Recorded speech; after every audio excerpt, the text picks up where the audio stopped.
Bismillahirrahmanirrahim. Assalamualaikum warahmatullahi wabarakatuh. Alhamdulillahirrahmanirrahim. Berjumpa kembali dengan Dokter Sapi, sahabat semuanya. Kita akan ngobrol kembali, melanjutkan diskusi kembali terkait dengan hitung-hitungan penggemukan sapi. Nah, sahabat semuanya, penggemukan sapi kita tahu bahwa itu beberapa hal atau faktor-faktor yang akan berpengaruh di dalamnya terkait dengan harga bakalan, biaya produksi seperti pakan, kemudian lama penggemukan, kemudian tenaga kerja. Kalau di perusahaan besar sudah menggunakan bunga bank dan segala macamnya, dan juga di penjualannya, sahabat semuanya. Nah, ada 3 contoh yang akan saya sampaikan terkait dengan hitung-hitungan penggemukan sapi. Yang pertama, ketika memang harganya murah, dijual dengan harga murah tersebut, maka berapa keuntungannya. Yang kedua, tipe yang kedua adalah ketika harga belinya sudah cukup tinggi, kemudian dijual dengan harga pasaran, bagaimana hasilnya. Dan yang ketiga adalah tipe ketika memang harganya beli murah, kemudian dijual dengan harga yang tinggi. Nah, kita bandingkan 3 macam ini, sahabat semuanya. Baik, sahabat semuanya, yang pertama adalah ketika kita lihat tabel ini, ketika pemeliharaan intensif, penggemukan dengan berat badan 300 kg, kemudian harga belinya 445.000 per kilonya, maka beli bahan atau bakalan ini adalah 13,5 juta dengan lama penggemukan atau days on feed-nya 120 hari, maka biaya tebonnya, biaya pakannya termasuk tebon jagung dan konsentrat. Tebon jagung di rata-rata itu 8 kg kalikan Rp500 selama 120 hari, maka jumlahnya adalah 420.000 selama masa penggemukan 120 hari. Konsentrat juga seperti itu dengan harga 2.600, rata-rata 10 kg selama 120 hari adalah 3.120.000.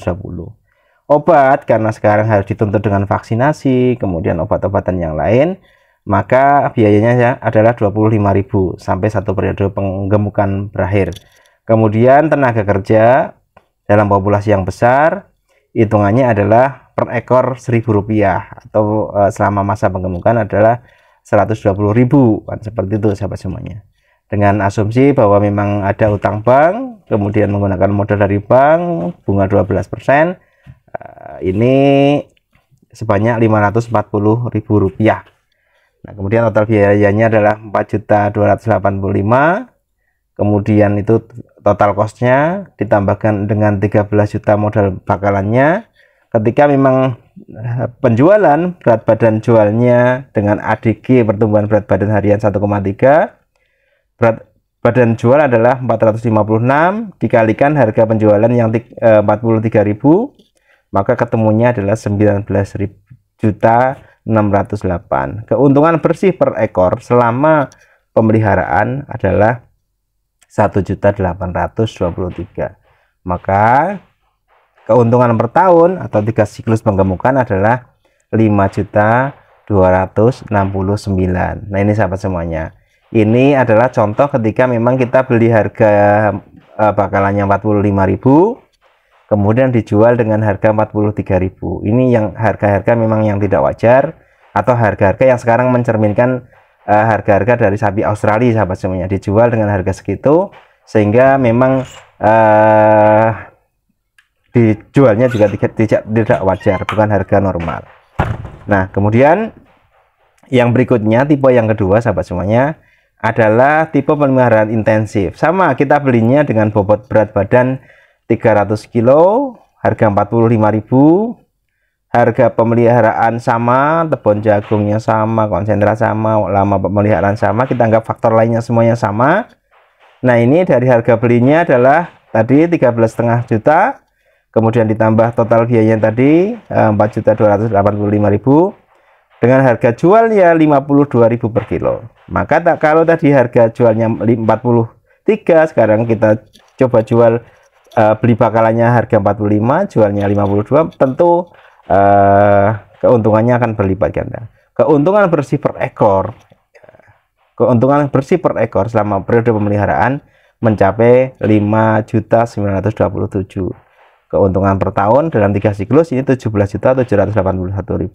Nah, ini sahabat semuanya, ini fenomena yang mungkin tidak biasa karena beli harganya bakalannya murah, Rp45.000, kemudian dijual dengan harga pasaran yang normal, maka keuntungannya sudah berlipat-lipat. Dalam satu periode, satu ekor bisa memberikan keuntungan 5.927.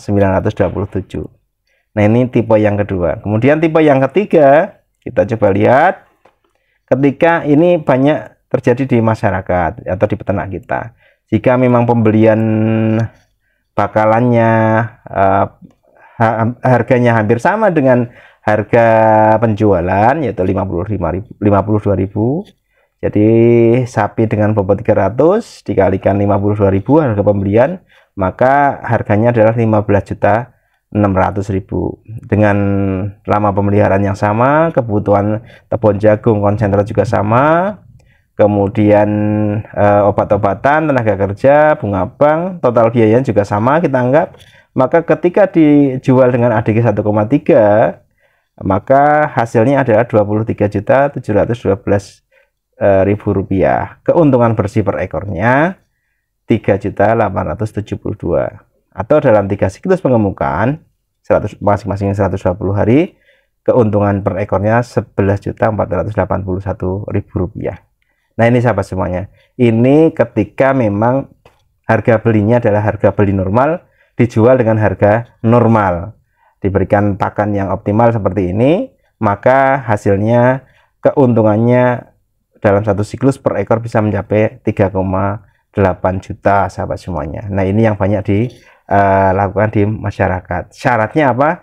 Syaratnya adalah harga pembeliannya dengan harga penjualannya sama. Nah, yang hati-hati ketika memang harga pembeliannya, kalau melihat bakalannya bagus sehingga harga pembelian bakalannya sudah terlalu mahal, contoh per kilonya bisa ketika dibawa pulang ditimbang per kilonya sudah sampai 60.000, maka dengan ADG yang tidak terlalu tinggi, kemungkinan akan butuh waktu lama untuk mendapatkan keuntungan, atau mungkin risiko ruginya juga tinggi ketika memang dijualnya untuk potongan. Nah, kalau kita belinya bakalannya sudah tinggi karena bagus, karena ganteng, karena jagrangnya bagus, ya sebaiknya dijual untuk ke penggemar-penggemar sapi-sapi Malbor dan segala macam, yang jatuhnya bukan untuk sapi-sapi dipotong.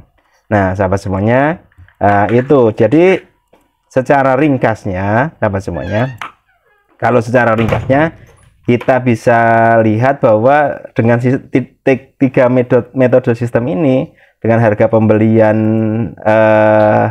harga beli dan harga jualnya, yang pertama dengan harga beli 45 dijual 43, maka keuntungan per siklusnya 1.823. Kemudian dengan harga beli 45 dijual dengan harga normal, keuntungannya bisa 3 kali lipatnya, 5.900.000 per ekor dalam satu siklus. Kemudian ketika dibeli dengan harga beli normal 52.000, kemudian dijual dengan harga pasaran juga 52.000, maka keuntungannya 3.872. Nah, itu sahabat semuanya.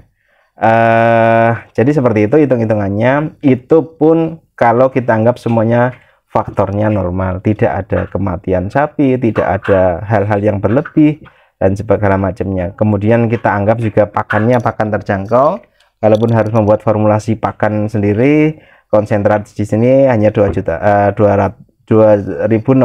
per kilogram, kemudian tepung jagung Rp500. Nah, ini sahabat semuanya, monggo mau mengkoreksi, mau berkomentar, memberikan masukan, boleh di kolom chat dan komentar. Dan kalau memang ada manfaatnya, tolong di share ke teman-teman yang lainnya. Jangan lupa yang belum subscribe, segera subscribe. Terima kasih, sekian, assalamualaikum warahmatullahi wabarakatuh.